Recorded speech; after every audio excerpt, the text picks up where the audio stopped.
अरे धिक्कार है ऐसे बाप पर जिसका खुद का बेटा धर्म बदलकर अब्दुल्ला बन गया हो। लोग पूछते हैं कि गांधी जी ने देश के लिए क्या किया।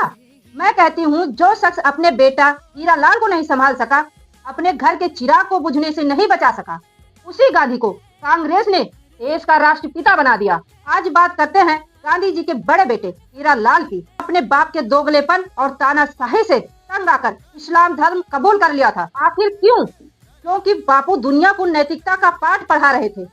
बेटे के लिए पत्थर दिल इंसान थे। का वारिस बागी होकर धर्म बदल ले तो समझ लो महात्मा गांधी के आदर्शों में कुछ खोट था। और ये आदर्श किसके लिए थे? ये आदर्श सिर्फ और सिर्फ हिंदुओं के लिए थे। जब नोआखाली और मालाबार में हिंदुओं का कत्लेआम हो रहा था, जब हमारी माता और बहनों की असमत लूटी जा रही थी, तब ये शख्स कहाँ था? तो यह है, तब ये अहिंसा के चूरन बांट रहे थे।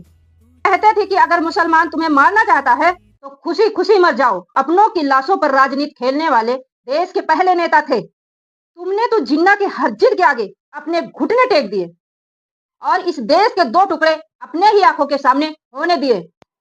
घिन तो तब आती है जब इनके ब्रह्मचर्य का काला चिट्ठा खुलता है। ये अपनी ही पोती मनु और आभा के साथ निवस्त्र होकर सोना और नाम देना आध्यात्मिक परीक्षा। इस उम्र में पोतियों की मर्यादा की ढाल बनकर तुम्हें खड़ा होना चाहिए था। उस उम्र में तुम निवस्त्र होकर पोतियों के साथ सो रहे थे और कह रहे थे कि मैं ब्रह्मचर्य का प्रयोग कर रहा हूँ।